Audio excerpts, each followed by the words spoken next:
Welcome to Comfortable Conversations. I'm your host, Jazz Kirk, where we dive into the idea that the greatest gift life can offer us is discomfort. These honest yet comfortable conversations we will have are essential for you, your life, and creating your life's canvas. In each episode, we will share practical wisdom and personal stories that guide you through life's biggest questions, encouraging growth, self-discovery, and deeper connections in your everyday life.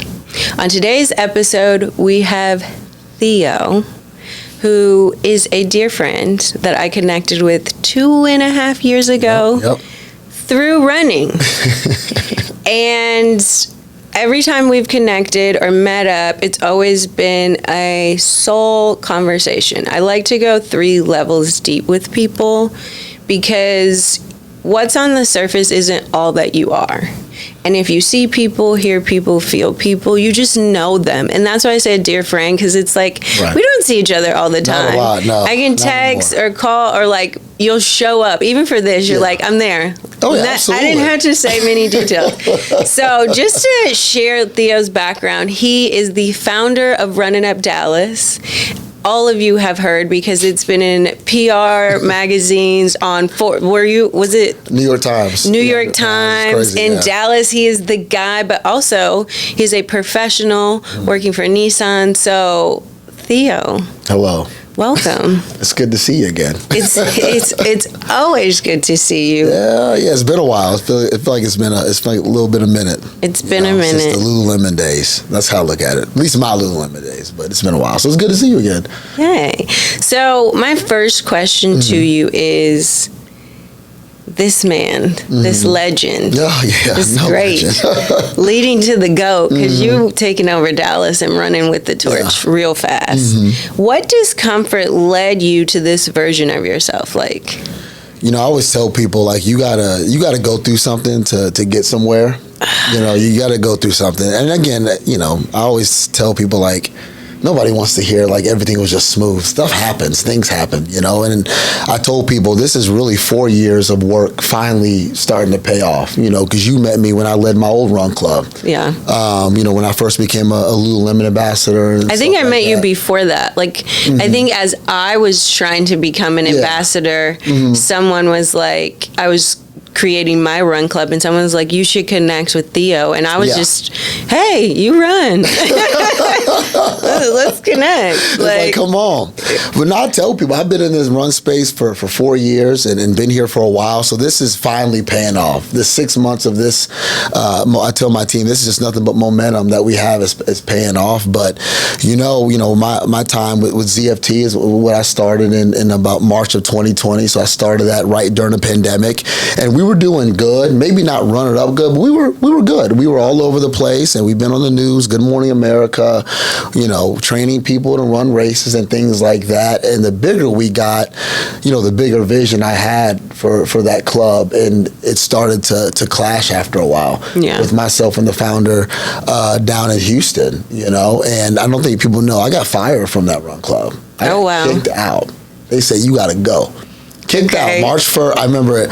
March 1st, 6:13 a.m. Oh, wow. He said, get ready to coach a fitness class. And I look in the group chat saying, we are parting ways with our run captain, Theo Murdaugh. And it was like, anarchy that day. It was the wildest. My phone was blowing. You would have thought I lost my actual job. You know what I mean? People calling me, I'm praying for you. What's going on? Because I didn't know this was happening. Prior to, did you... You said there was this discomfort of like, you have a vision, you see a lot more potential, and there was like friction. 100%. So this was not how you thought it would end, but an ending was coming. My original plan was always to part ways with them in 2024. January 1st, 2024, running up, was going to start. So I was planning running up in 2020, towards the end of 2020. God doesn't always let us do it our way. No, he said, you got to go. I'm tired of this. He kicked me out. And it was a weird day that day. Yeah. Because the way it was done wasn't the sexiest way. And I think they've kind of learned that, over time with how big Run It Up is now. And people were just losing it. I mean, people were losing their mind. I mean, it was just a wild day that day, and I had to tell everybody, I need everybody to take a breath. This happens. I'm healthy. I'm well. My family's good. We're going to transition to Run It Up, and everything is going to be okay. Yeah. And I remember getting a call from one of my homegirls who's on my leadership team, Shan, and she's like, let's get to work. Let's just get to work. And we got to work very, very quickly. The first few ones were very awkward. We had 2 or 3 at Event Levy Plaza in Las Colinas. And, we had maybe 15, 20 people come out, and everybody's just stared at me. Because they kind of want to see, like, what's his mental like? How is he doing? Is he visibly shaken from this? Like, everybody's just looking at me like this. But what was your mental? Like, you talked about that. Like, you were still inspiring the people in this chaotic time, but you were able to, like, step back and be like, I'm not going to be reactive just yet. 100%. I'm going to make moves. Like, you reached out to internally, you're reaching out to people like, hey, we got to make moves. Absolutely. And that says a lot about where you were mentally, emotionally, spiritually, that you didn't react so fast. So can you kind of dive a little bit into that mental state? I went through so many different phases. I went through anger, because my ego, I'm a dude. I got a big ego. And I'm like, how do I let these people do this to me? Like that, it was an ego trip first, then reality kind of sets in saying, hey, is this the end of me leading run clubs out here? Like when you have those quiet moments by yourself. I remember that night I ordered a box of pizza, turned on Netflix, and you just kind of have a moment like,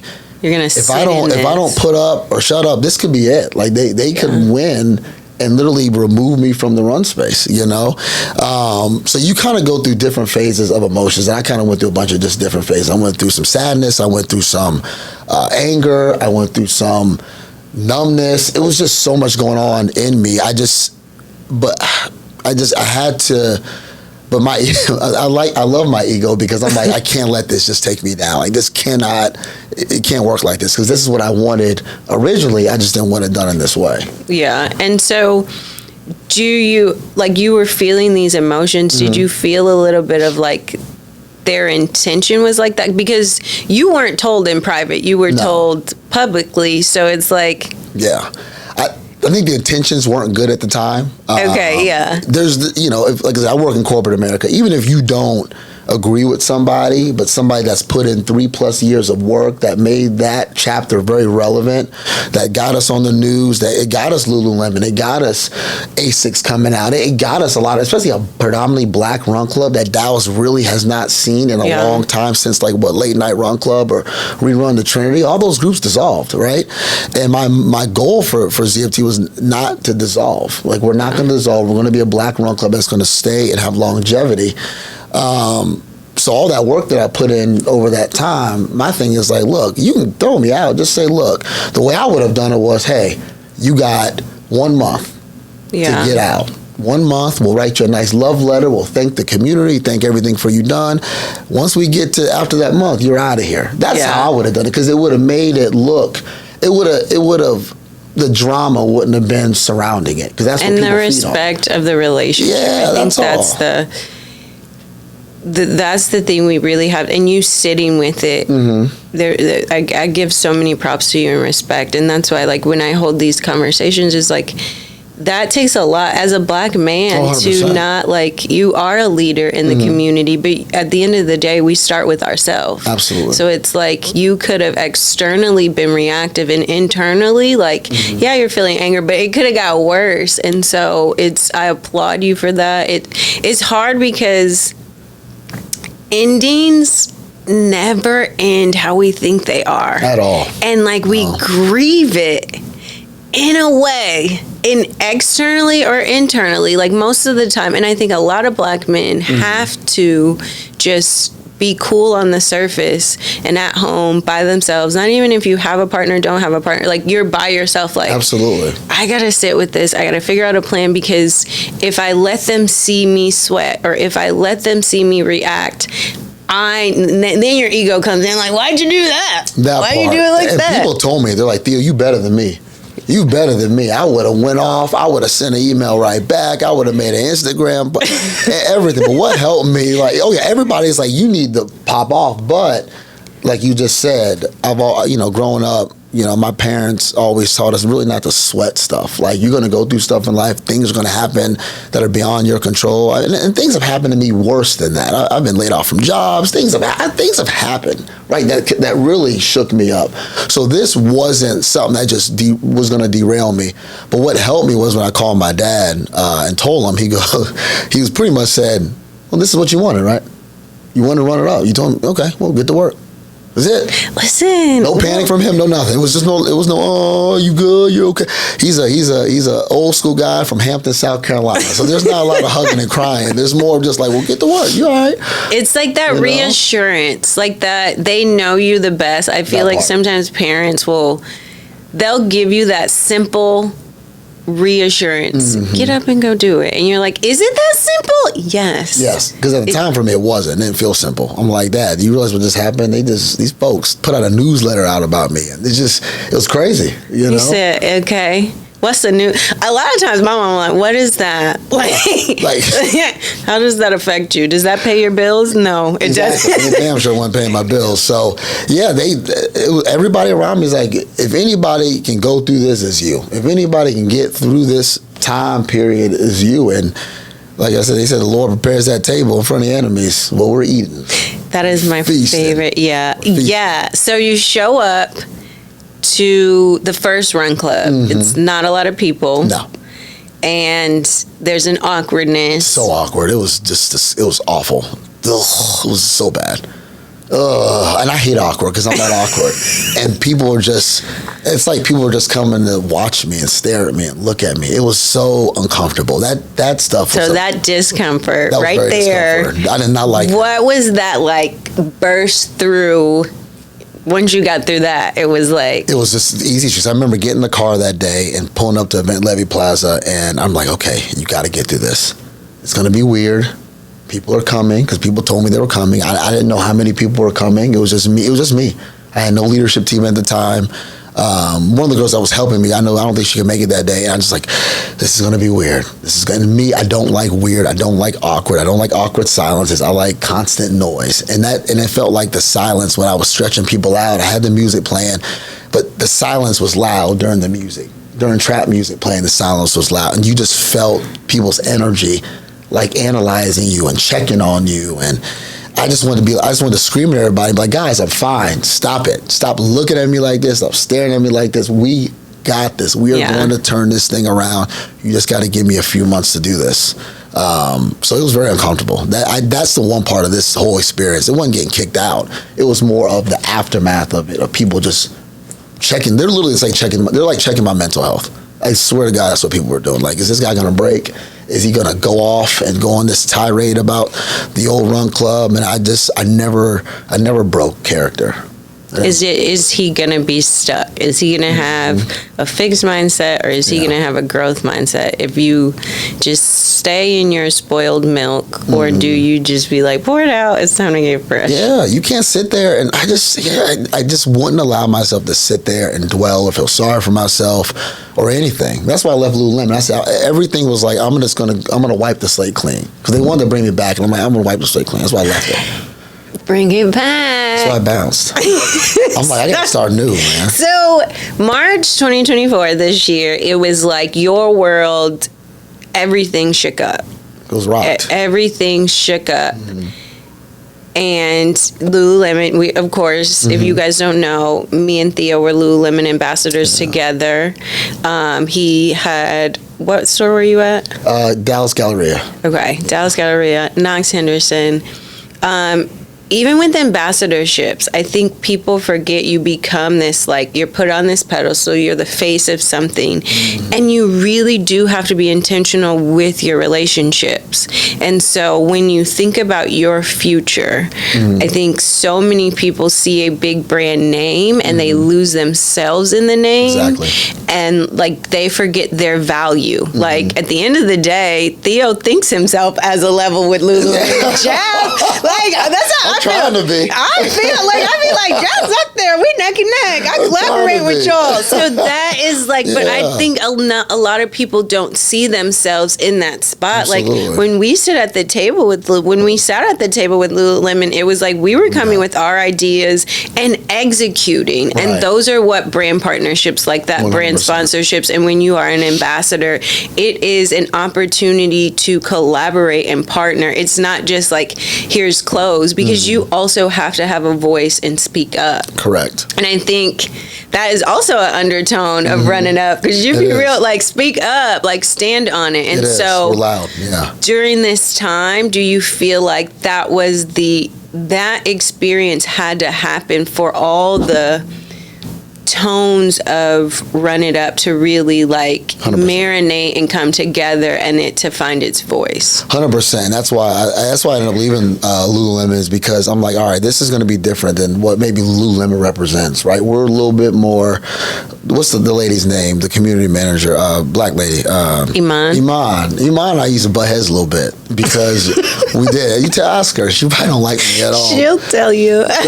Like, because my culture for me is more like, I got a little Malcolm X in me. We make people uncomfortable. We fight the power. We a black run club. Dallas isn't used to that. Trust me, I got stories about that. They're not used to us clogging up the Katy Trail or clogging up White Rock, and we've been sent cease and desist letters. I feel like we fighting the power here, and I felt like our vibe and our culture didn't fit with Lululemon, because I talk.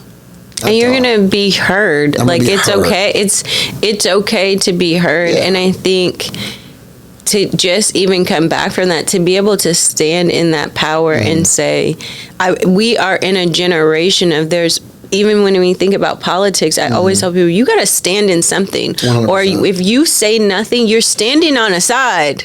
That part. But you just didn't choose your side. Like, correct. If you don't speak up, we are the leaders of our next generation. So even myself as a Black Run ambassador in Texas. Exactly. In Texas.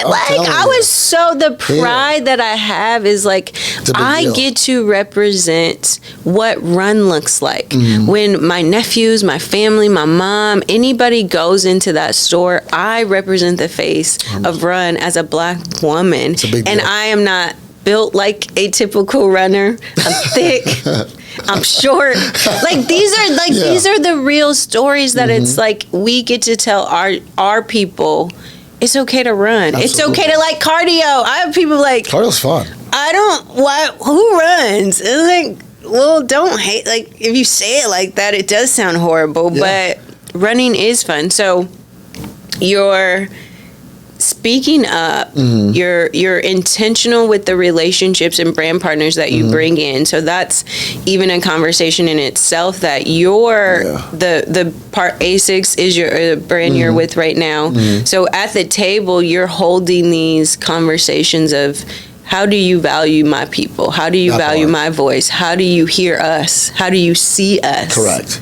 Every partnership that we have, I tell these folks, I'm like, it's like, this isn't what my old run club used to be. This is on steroids. This is 200, 250 Black folks. I mean, you should see the looks on people's faces when we're taking off on the trail. They're like, it's like one of those, what are they protesting now? You know what I mean? No, like, you get them kind of looks for real. I'm not kidding. Theo has, like, you know how you show up to the running event. Theo has hundreds of people showing up on a Thursday night to run in 100-degree weather. And in 100, people are always like, Jazz, you're not coming.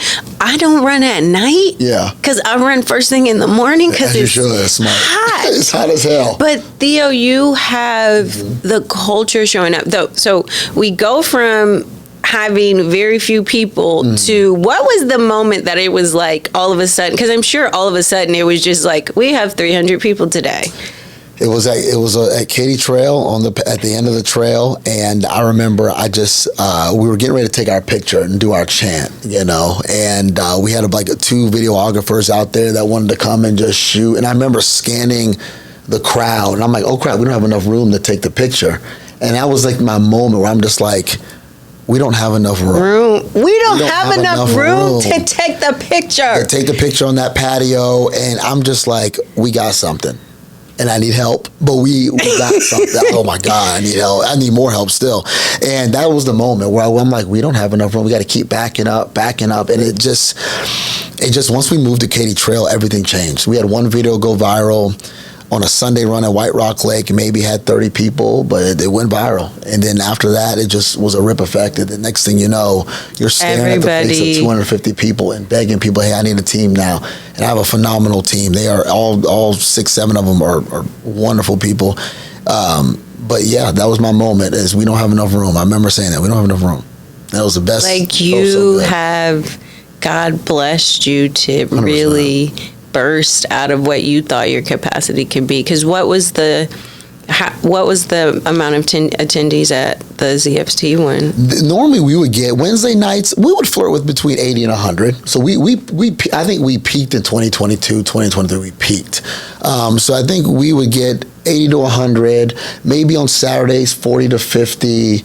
Sundays we'd get probably 30 to 40. Run it up is that time, multiply that. Right? Yeah, it's too. Tomorrow morning we'll get 200 plus people. Sunday mornings, 150. Now it's getting cooler. Tuesdays, we got a big event coming up on Tuesday in Deep Ellum. We'll have over 400 people. 400 people. I always think of this, pain pushes until the vision pulls. Mm-hmm. I like that. And it seems like you had a bigger vision with ZFT. Mm-hmm. And it had to be painful for the rest of everything to birth itself. And so now you have this thing, and that's why when people wonder what their purpose is, your purpose is right where you are, and it'll show you, right. And it'll be such in flow. 100%. That you don't have to do much marketing, because the people show up and they're like, best run clubs in Dallas. All the TikTok influencers, thank y'all, because it's that stuff and the dating narrative behind us, which we were criticized for pretty heavily. No, so we were getting beat up on that. Let's talk about that, because I sat with. How do you, how do you actually, outside of what everybody else thinks, how do you feel about run clubs as dating apps? I stood on it. I 100% stood on the narrative. Don't get me wrong. I got a great run captain. She's doing a great job at training people from 5Ks all the way up to marathons. I stood on that dating app because, number one, the way I look at it is this. People are going to be grown. Even if we didn't market it as a dating thing or any run club market it, people are still going to date in the run club because they're young professionals, and it's a safer space to meet somebody, and in my opinion, than going to a bar or a club. You're meeting somebody in a space where pretty much everybody is sober. People are going out there to run, jog, walk, and especially for us, Black people. This ain't people at a bar, at a club, getting drunk, doing the same stuff everybody does in this city from Thursday all the way to Sunday. This is, wow, there's 150 Black people, okay. Everybody wants to actually run. This is interesting because I've never seen this many Black people run. My husband or wife may be out here because they're disciplined enough to come out here and do this. Okay, I stand on that. And 100%. I think when you first said with it, you're like, run club. Look, when I first heard it, I'm like, run clubs are the new dating apps? Bro, I was leading a run club. Did I just need to get the attractive men to the run club for the girlies to come? There's the life hack. But then, I was like, when you really think about what do you want in a partner? What are their priorities? Exactly. And, that's where you have that intention, I would rather meet you in a wellness space, showing that you pour into yourself, you show up for you, you care about your physical body, your mental health. Running is very freeing for the mind. It's a physical activity, but it's freeing for the mind. In the Black community, we are known to be the most obese. Mm-hmm. So you also are doing a physical activity that you got to show up for you first. That part. You can't just show up for the man because you got to run, and the running don't be like, he's cute down there. That doesn't keep you going. I tell them girls, I said, if you want to catch your man, because we had pace groups, a 7-8 minute mile, all the way down to walkers. And I told them girls, I said, look, a lot of them brothers ain't walking. Them brothers in that 7-8 minute group. So if you want to improve and go catch your man going to be in that 7 to 8 or 9 to 10 group. So come on. Or get in the room with it. But it becomes this very intentional conversation. Mm-hmm. And of course, you'll get people saying something negative, but when you see our culture, a lot of times you don't see a lot of us in the wellness space. So it's like now when you think about when you start to shift the dating culture and everybody says it's trash out here. Now y'all seeing where the dudes who don't be at the club at. I don't be at the club. I don't either. I hate going out. Going out is the bane of my existence. I hate it. You're like, you won't see me there, but you will see me in these spaces, and the pool opens up. You're like, oh my gosh, where's this guy? His head is on straight. Her head is on straight. Correct. Her focus, her discipline, all of that. And so you'll get the naysayers of like, oh my God, but you also have white run clubs that they literally like this is why I'm coming. The girlies are here. They do it. It's all over. And so I applaud you. I applaud that and share that. Like, I know you're sharing that message, but it's like, I think we have to look beyond the physical. Yes, you see a man with his shirt off running. Listen, we know he's chiseled for the gods. We love it. And we get all them dudes. It really is the ripped, cut up guys that I couldn't get to go to ZFT. Now they come here. Yeah, they're like, I'm here for it. But I told my team when that dating narrative stuff started, I said, and we started getting very popular, I said, I'm going to warn y'all now. And this is my motto in life has always been this. With popularity comes two things. Comes critique and criticism. Then the positive stuff comes at the end. So I was prepared to get, I had people DM me, I don't think this is right. Y'all are pushing this narrative. This is unsafe. You're sexualizing people. I mean, we got all of that. But that's what black people, what we deal with as black women. If we put something on, we're over sexualized. 100%. And we always look out for the safety of our members of our group. I got eyes and ears and running up. People that they don't know. I got people watching people. So if you see something, say something. If you say something to me, and our team will throw them out. So we have safety protocols for people to say, but we haven't had any issues. Our group has been very, very good. Yeah. And that's why I stand with Running Up so heavy, is because we don't cause issues, we don't cause problems, and people are really building community. Yeah. We are building, and it's black professionals getting together, connecting, regardless if it's relationships, networking, partying together. They're doing all of it, and I love it. So I'm good with it. You've created a safe space that you, from Discomfort, were already like, hey, I need to create this. You birth it, and it's like all the elements, it's only good can come from it because you didn't put any negativity in it. Even when the pain of the past, you were like, how can I sit with this and be positive? And like, I love that. I like it. And people tell me, like, cause I've done a few podcasts already, like, oh, you probably should leave that story out. That you moved on. I said, wait a minute. I'm not. It means you're not over it. I said, no, I'm over it. Trust me, I won. I don't care. I won. Winning. That's game. It's game time at this point. But I always tell people, I tell that story because, challenges will come. Obstacles gonna come. Yeah, it's perseverance. Like you're gonna get knocked down. You're gonna get. I got rocked that day, and when there's a newsletter put out about you, and then there's stuff in the group me put out about you, and that you don't believe is true, and it's not true.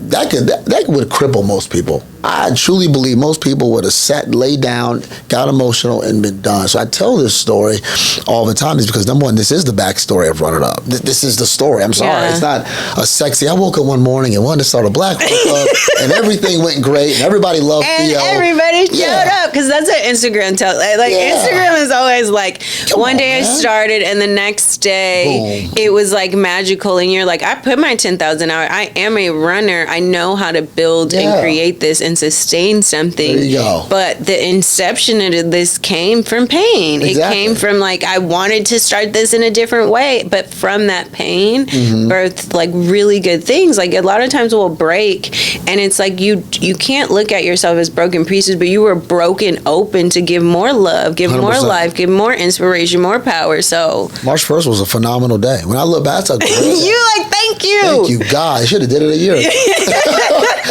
It's a great day. It was a rough day, but it's a great day because I wouldn't be here if it weren't for that moment. If it weren't for that moment, weren't for that pain, that anger, the black run club world imploding in front of my face, people looking at me awkward and crazy, people saying crazy things about me, I wouldn't be here. I would not be leading we've been in New York Times, we've been all over the news, we have a trip to St. Martin coming up, we got a big skate party, we're hosting our first 5K September 29th at Bachman Lake. A timing system, everything. First black run club to host a race in this city.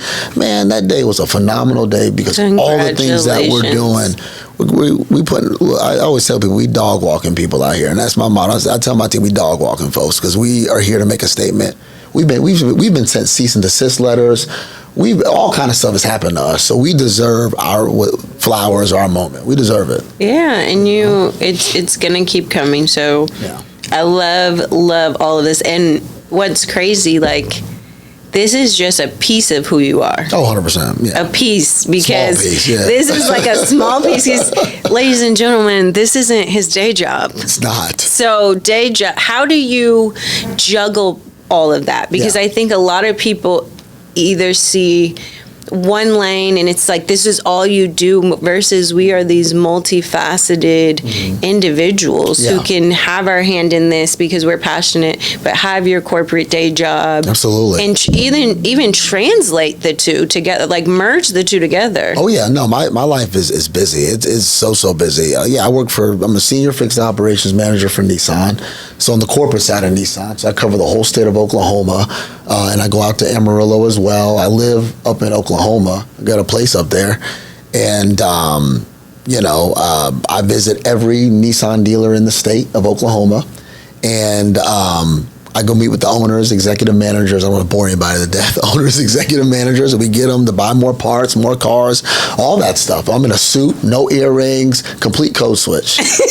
Complete freaking code switch. And they know me as the runner, and they know I lead a big running club in Dallas and stuff like that. So I juggle both. I mean, I spend most of the time doing Nissan, and then running up stuff comes up, and I normally try to keep my running up stuff during the evening. So it's two full-time jobs. Running up is a second full-time job, but my team has done a good job of taking stuff off my plate. It's helped me create a little bit more balance.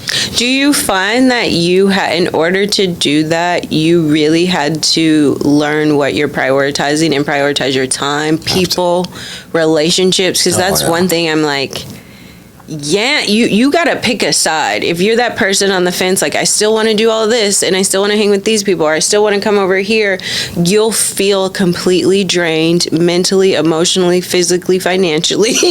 That part too.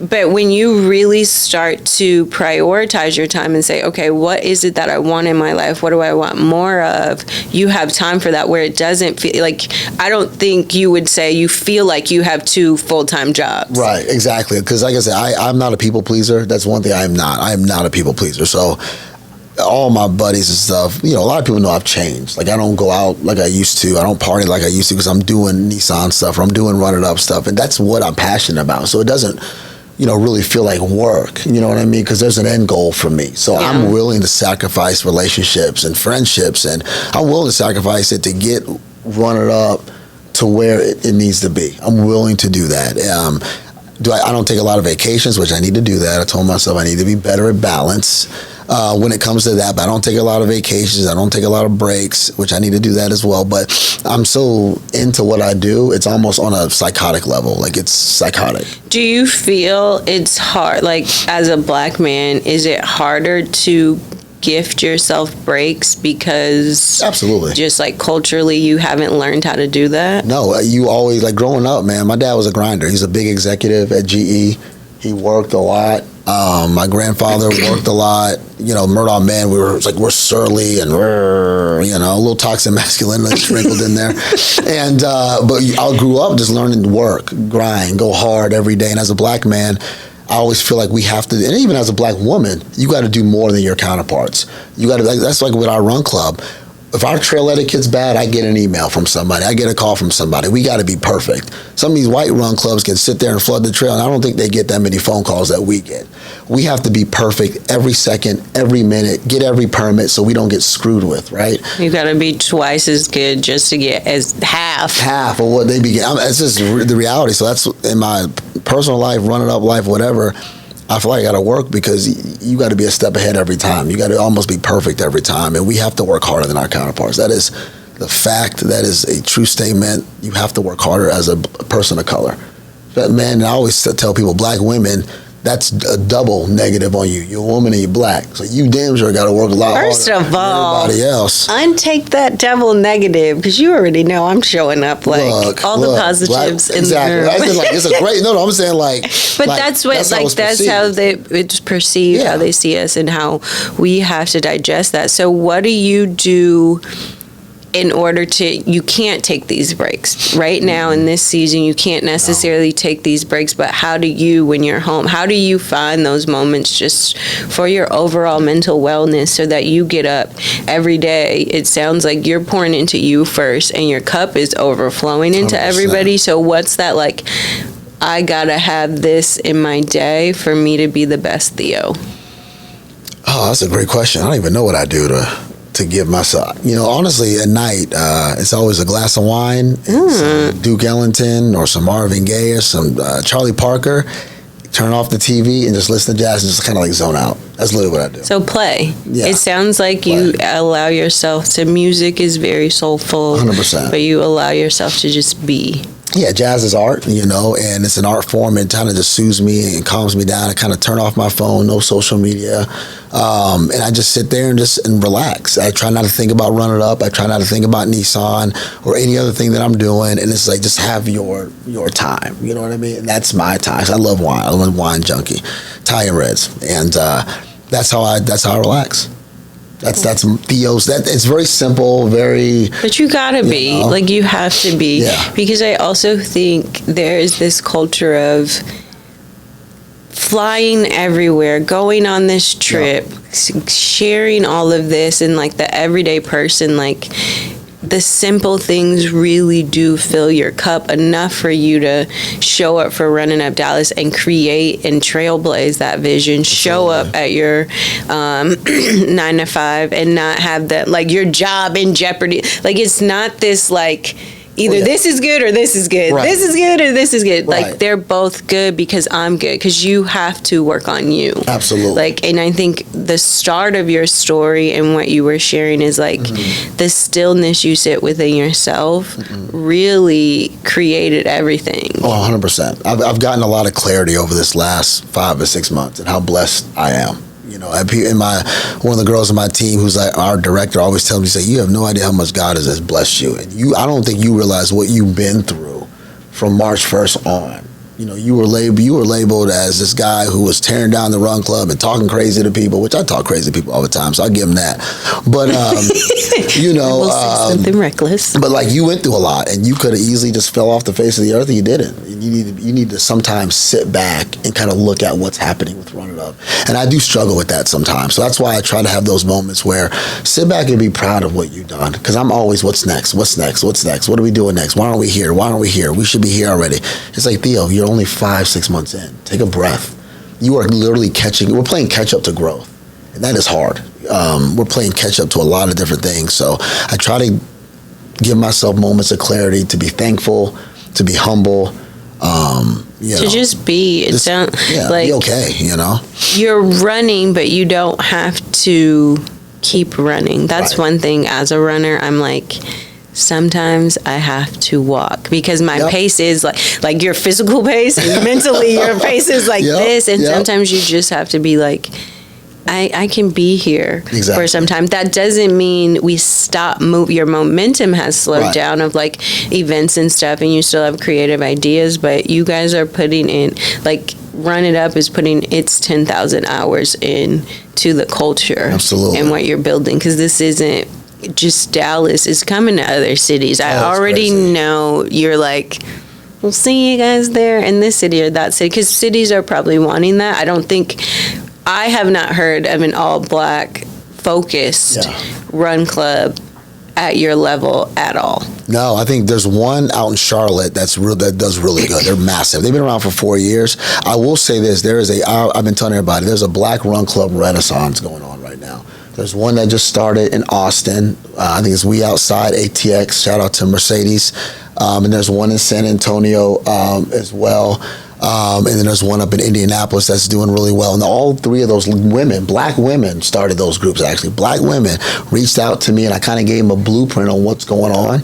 So there's just a Black Run Club renaissance going on, a safe space for us, and I'm here for it. And it's been here. There's been when you have Black Run ambassadors, you start to hear it sprinkled, it trickles. It's that ripple effect. Like, I became an ambassador 3 years ago, and when people are like, Jazz, you don't have your run club anymore, I don't need to. Right. Because it's all of these other runners. I still run. I still encourage people to run. Last night, I did a 5K with my mom. Like, those are the moments, like, I want to see my people, my family consider wellness and all of that. So I'll always show up. There's always moments where people are like, Jazz, come do a meditation for the run club. I'll be there. That's how you're supposed to do it. And I will either run or I'll walk, like, because I always, when I hosted run, hosting it feels different. And maybe you can talk about that, like, to have to think of all the logistics going into that, to then inspire the people, and then to run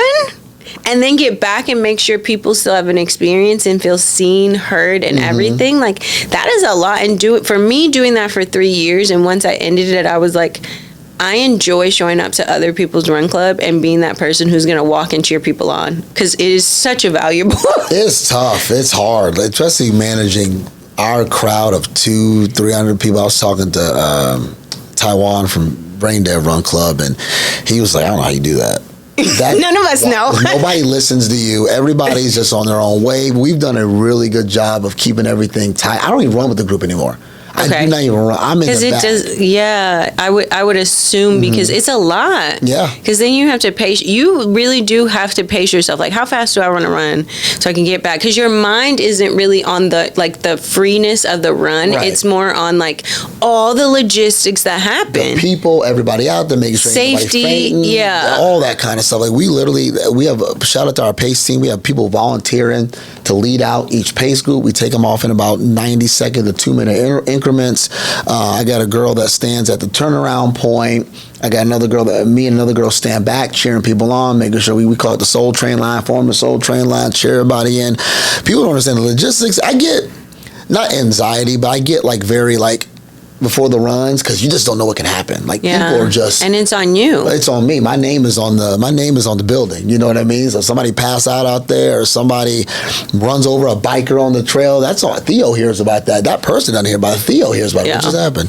So the logistical nightmare of it is very, very tough. That's why when it comes to running, that's why with you, I don't blame you one bit, because I tell people I've been doing this for 3-4 years. I get it. It wears you out doing the logistical stuff.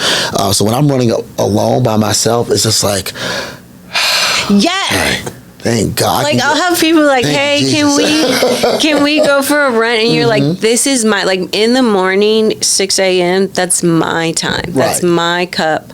I'm feeling, because I have my corporate job, I have Honeydew, and I have everything else that I'm connected to, and I have to fill my cup and have my physical wellness, because when you show up in these moments, it's like, you don't look at, like, y'all show up for this to be your workout. This is not like we don't check the workout. I'm working right now. This is me working, making sure you guys don't implode. But no, that's why I say running is physical and mental health. Like, sometimes I don't have any headphones on, and I'm just running. And I'm just lost in my thoughts, lost in me. And I'm like, I love running up. And I'm like, this is a lot more peaceful just running, by myself. That's why I don't run with the group, though, because it's not a logistical nightmare. Because we do a really good job of keeping a crowd of 300 plus people pretty much in line. When people, but it's different when you're out there. It's different, and you're the founder out there. Exactly. So it says a lot, and you'll have your moments. But what would be the last question I want to ask you is, even not just the, end of ZFT to running up Dallas, any obstacle you've ever faced, like, what was the thing you would want to hear now, like, now that you wish you would have heard during those times to get you through? Because it may be the thing that someone else needs to hear, and they may be going through some type of obstacle challenge. Absolutely. Just have your house in order. Like I said, we were blessed to grow, but we were really playing catch up. You know what I mean? So the biggest thing I would tell anybody doing this, or what I would tell myself before this, is just make sure your logistics are just just checked off right. Making sure the parks are big enough, the parking spaces are big enough. Nothing in the city can handle the capacity of running up. But make sure you have a good team behind you. That's really it. Just make sure you have a really, really good team. The girls and the guys on my team are just absolutely phenomenal. And I am nothing without them. I'm a vision guy. I'm not a logistics guy. I got the vision. Like, I'm going to throw it against the wall. Oh, we'll be all right. Let's just figure it out. My right hand, Alexa, she's like, absolutely not. Like this is how we execute. This is how we execute. Proper planning. Proper planning, build a team, have locations, just have the little things like that in order. Because we have had hurdles about parking locations. And like I said, we were at White Rock Lake one day in front of that Tom Thumb parking lot. I got an email with a cease and desist letter saying, y'all can't come back. Because we took up all the parking spots. You know what I mean? Blocking the urgent care, which when I think about it, I'm like, yeah, I would have kicked this out too. But, stuff like that. Just make sure that the little things like that in order, because you will have hurdles. But I also tell people embrace the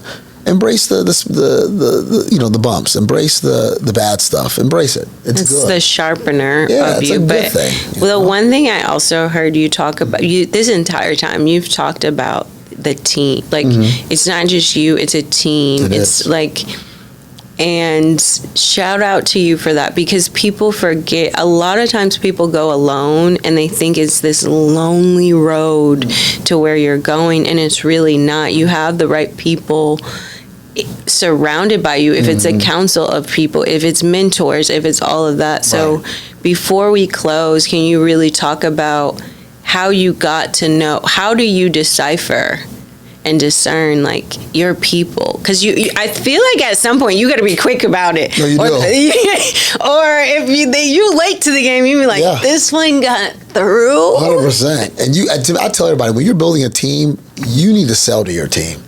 They need to run through. You want them to be so inspired they will run through a wall for you. They got to believe in your vision. They got to believe in the longevity of what you're creating. You have to pitch your team. And I had to pitch my team. One of the girls who's my run captain, Cornetta, she was like, look, when I reached out to her about being a part of Run It Up, and I said, hey, I want you to lead the training plans. I want you to really be, I don't do the running, she does that. And she goes, I know how you used to be in the past. You kind of crazy. Is everything going to be, are we going to get along? Is this going to be right? I am not jumping. And I had to literally sell her and pitch her how things were going to be good, what my plan was for Run It Up versus what I was doing with ZFT. You don't have yes men. No. You don't have sure. They push back. And they should. I don't want any yes people around me. So, you got to sell your vision, your team. You got to pitch your team. Your team are your customers, right? If these people don't believe in you, don't believe in your division, you can't be a tyrant. You can't be a dictatorship. You have to trust them to do their jobs, right? And that's how you handpick people. So when people who believe in your vision, I've had people reach out to me saying, Theo, I want to be a part of this. How do I get involved? Like the guy, our videographer, he's an ex-professor, he works for Samsung. I remember he reached out to me and said, I just want to show you my work. I believe in what you're doing. I see what you're doing. I saw what you were doing with ZFT. I want to help. And I just have been blessed enough to get people who want to come out and help and help me do the work of Run It Up. And that's literally how most of my team was formed. People saying, look, I got this. I see what you're doing. I believe in the vision. Let me take this off your plate. Let me take this off your plate. People, they tell me, I want you to be 100% unaccessible to people. We'll take that crap off your hands. You go do the podcast interviews and be on the news. Protect the brand. Be great. You do that. We'll do the dirty work behind the scenes. And that's why I value this team so much, because they do take a lot off my plate. I was stressed out with my own run club because I feel like I was doing everything every second. You're by yourself, I was by myself.